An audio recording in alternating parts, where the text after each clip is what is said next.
आदिवासी महिलाओं का यह कहना है जिनको निर्वस्त्र घुमाया गया, जिन पर अन्याय और अत्याचार किया गया, उनका बयान है कि ये सरकार के लोगों ने और पुलिस वालों ने उनको हिंसा करने वालों को हैंडओवर किया।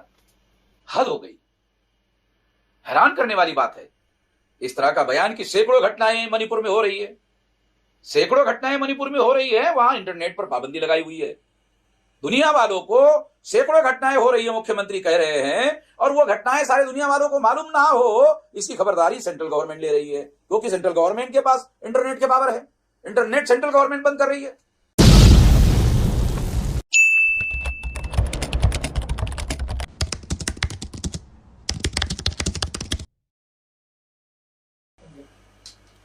साथियों,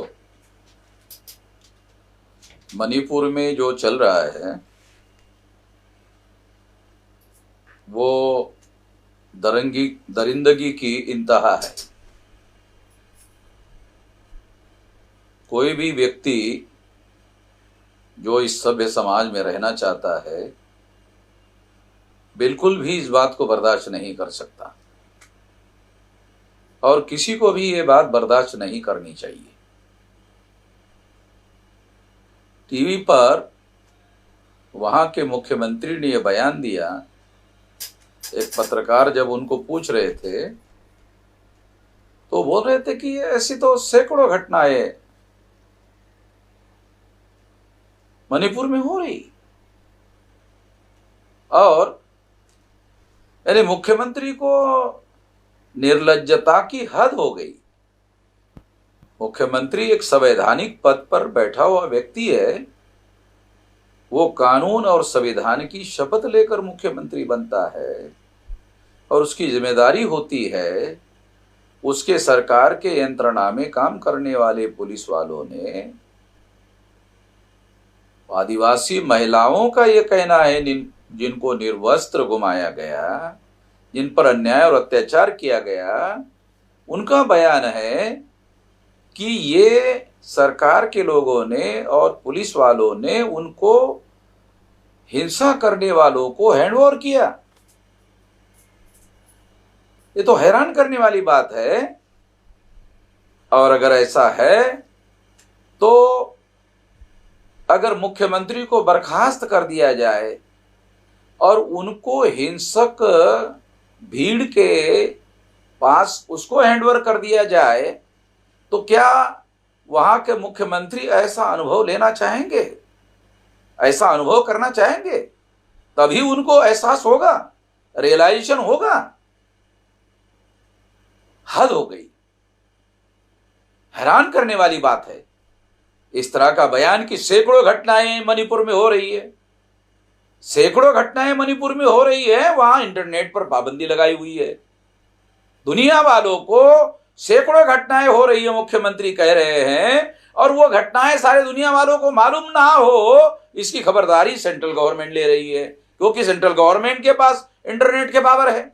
इंटरनेट सेंट्रल गवर्नमेंट बंद कर रही है।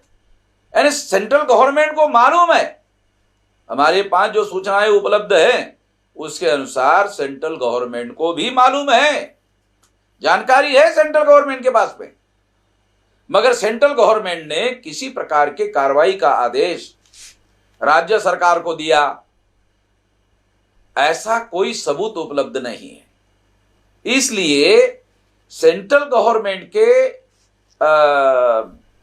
इनएक्शन की वजह से, यानी किसी प्रकार की एक्शन ना करने की वजह से ये सारा मामला इतना गंभीर हुआ है, ऐसे कहा जा सकता है। इसलिए मैं ऐसा मानता हूं कि जिस तरह की व्यवस्था, जिस तरह का हंगामा और जिस तरह की घटना घटित हुई, उससे वहां की कानून और व्यवस्था की स्थिति पूर्णतः फेल हो गई है। गवर्नर का खुद बयान है, गवर्नर ने जो बयान दिया उस पर भी मैं बहुत हैरान हूं। गवर्नर को उस सरकार को बर्खास्त करने के लिए सेंट्रल गवर्नमेंट को रिपोर्ट भेजना चाहिए। गवर्नर ने यह काम किया ऐसी कोई खबर नहीं है, और अगर मान लो गवर्नर ने इस तरह का रिपोर्ट भेजा सेंट्रल गवर्नमेंट को, तो सेंट्रल गवर्नमेंट उस सरकार को बर्खास्त क्यों नहीं कर रही है? सेंट्रल गवर्नमेंट वहां पर आदिवासियों में और मैतेई समुदायों में झगड़ा लगाने के राजनीतिक मकसद के काम में लगी हुई है। नॉर्थ ईस्ट रीजन में भारतीय जनता पार्टी को फैलाने के लिए इस तरह की नीच घटनाओं का इस्तेमाल करने के लिए वो कोशिश कर रही हैं। इन घटनाओं से तो यही प्रूव हो रहा है। इस तरह की नीचता का प्रदर्शन सेंट्रल गवर्नमेंट भी कर रही है। ये नाकाबिले बर्दाश्त है, इसको बिल्कुल भी बर्दाश्त नहीं किया जा सकता। इसलिए हमने पहले ही भारत सरकार ने जो कॉमन सिविल कोड का मुद्दा उठाया था, जिसकी वजह से आदिवासियों के जो कस्टमरी लॉज है वो खत्म होते हैं, उसके विरोध में भारत बंद का हमने ऐलान किया था। तो उसका तीसरा चरण 27 जुलाई को है, और 27 जुलाई को जब है तो 27 जुलाई को मैं सारे देश भर के कार्यकर्ताओं को आदेश निर्देश देता हूं कि वो प्रदर्शन रैलियों में इस मुद्दे को शामिल करे। भारत बंद में तो वो शामिल ही है, प्रदर्शन रैलियों में इस मुद्दे को शामिल करे, और शामिल करके जिला लेवल पर सारे देश में 31 स्टेट में ये प्रदर्शन रैलियां किया जाए, कमिश्नरी लेवल पर किया जाए, डिस्ट्रिक्ट लेवल पर किया जाए, तहसील लेवल पर किया जाए, ब्लॉक लेवल पर किया जाए, ग्राम पंचायत लेवल पर किया जाए। सारे देश के कार्यकर्ताओं को मैं आदेश निर्देश देता हूं कि जहां जहां भी हम लोग संगठित रूप से काम कर रहे हैं वहां संगठित होकर प्रदर्शन रैलियां प्रोटेस्ट करने के लिए, विरोध करने के लिए पूरी ताकत लगाकर बड़े पैमाने पर इसको किया जाए। हम सारे देश भर में सोशल मीडिया में इसका कैंपेन शुरू कर रहे हैं। उसके साथ साथ सारे देश भर में इससे संबंधित पर्चे निकाल रहे हैं। ये पर्चे सोशल मीडिया में वायरल किए जाएंगे।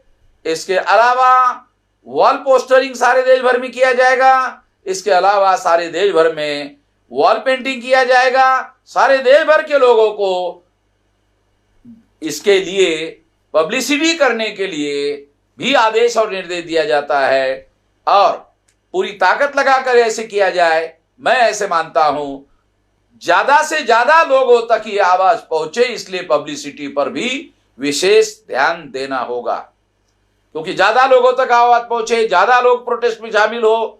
अगर ये हमारा मकसद है तो निश्चित रूप से पब्लिसिटी पर भी हमारे कार्यकर्ताओं को ज्यादा से ज्यादा ध्यान देना होगा।